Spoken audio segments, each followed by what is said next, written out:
Hello friends, today, let us discuss the latest events that have taken place over the past 2 days. There have been several significant events in the world, and let's start with the most relevant ones. There was a massive traffic accident in Egypt that killed more than 30 people. This tragedy broke out on the highway between Cairo and Alexandria, when several cars collided with a passenger bus. According to local media, the probable cause of the accident could have been an oil leak from one of the vehicles. It is known that 18 people died in the fire. Egypt's Ministry of Health has already raised the readiness of local hospitals to receive the injured in large numbers. The Egyptian prosecutor's office has also launched an investigation into the incident. It should be noted that such accidents are not rare in Egypt, where roads are often in poor condition and traffic rules are not always enforced. A similar situation takes place in Turkey. In mid-October, there was a traffic accident in Antalya, in which 5 Russian citizens were injured. A minibus collided with a parked car at the curb.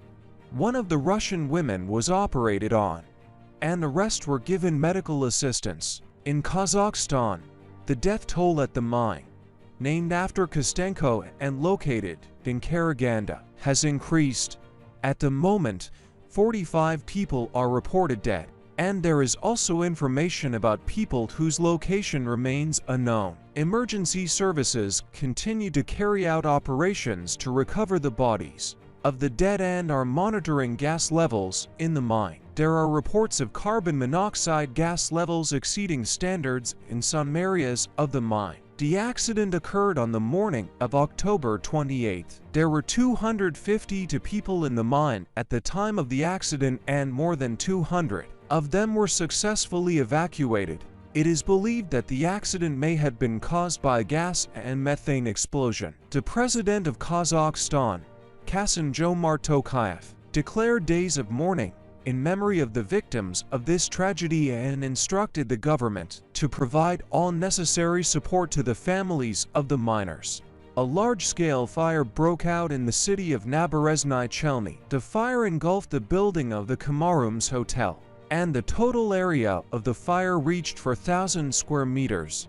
As a result of rapid response, the hotel staff and its visitors were immediately evacuated. 77 specialists and 25 units of firefighting equipment worked at the scene. A few hours later, the fire was eliminated by shocking efforts. According to rescuers, the fire covered the roof and insulation of the facade of the hotel on the 3rd and 4th floors. An investigation is currently underway to clarify the circumstances of the incident. Police are investigating a fire that occurred in a 19th century building in Montreal's historic Old Montreal neighborhood. The fire reportedly started at 8 p.m. local time. It is known that the house in question was not inhabited, so no residents or tourists were injured. The fire managed to be under control only by morning. 3 firefighters suffered minor injuries and were given medical attention. The cause of the fire is still under investigation. Some witnesses claim that they heard loud noises resembling explosions just before the fire, but this also needs to be investigated in more detail. Mexico is now trying to recover from the devastating Hurricane Otis. According to the latest information, this natural disaster has killed at least 43 people, and 4 more residents are reported missing. The storm has destroyed homes, uprooted trees, and left many neighborhoods without power. People are in a panic, and many believe that meteorologists underestimated the power of this hurricane, so locals did not have enough time to prepare. The city of Acapulco has literally been reduced to rubble. Unfortunately, in such an environment, looters appeared and started invading the half-destroyed stores and looting everything they could get their hands on. Hurricane Otis hit Mexico on October 25 and was declared a maximum danger hurricane. In some areas, wind gusts reached 266 kilometers per hour. The governor of the state of Guerrero, Evelyn Salgado, said on her social media that they are actively working to restore power to surviving homes, stores, and hotels. Meanwhile, residents of the affected areas have criticized the government for the lack of assistance and are continuing their own efforts to find their loved ones and friends. Wildfires continue to rage in Australia, with at least 60 fires currently registered in the state of Queensland.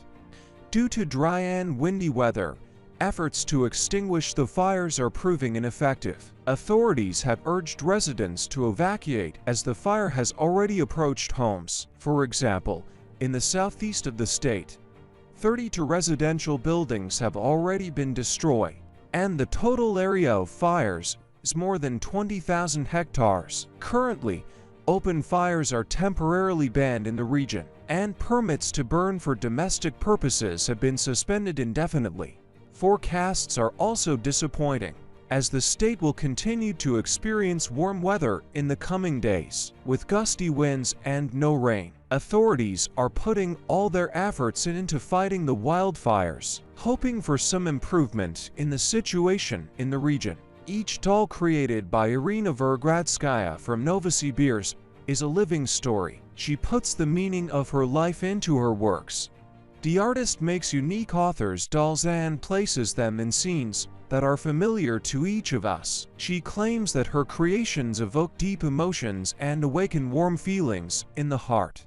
At the moment, Irina has focused on creating a collection of dolls depicting elderly people. This collection is called My Dear Old People. Irina uses baked plastic to create her dolls, which perfectly conveys the signs of aging on the faces. Irina is delighted by people's reaction to her work. Often people, seeing her dolls, feel the desire to hug their loved ones and share the warmth and memories of their older relatives. And here is a story about a touching incident that took place in Vladikavkaz. Emergencies Ministry employees performed a rescue of a puppy who was in a difficult situation. The little pooch had fallen into a well and was unable to get out of there on his own. He was whimpering and calling for help, expressing his need for rescue. In order to save this little troublemaker, the rescuers had to lift the concrete slat that was covering the well hatch. Only after that they managed to get the puppy out. At present, the puppy is fine. He has been examined by veterinarians, and now he is recovering his strength and health. Dear friends, how do you personally perceive the events related to weather, cataclysms and emergencies that take place in the world? Do you have concerns that our world is becoming less and less predictable and each new day brings anxiety? Or, on the contrary, do you have optimism and faith in a better future? What helps you stay positive and spread goodness in this challenging world? Let's discuss this together and try to find ways to well-being, even if it is about emotional and moral well-being. Please share your views and ideas in the comments. Wishing everyone peace, goodness and well-being to you and your families. Remember to take care of yourselves as well as our common home, always remembering that humanity should always remain capitalized.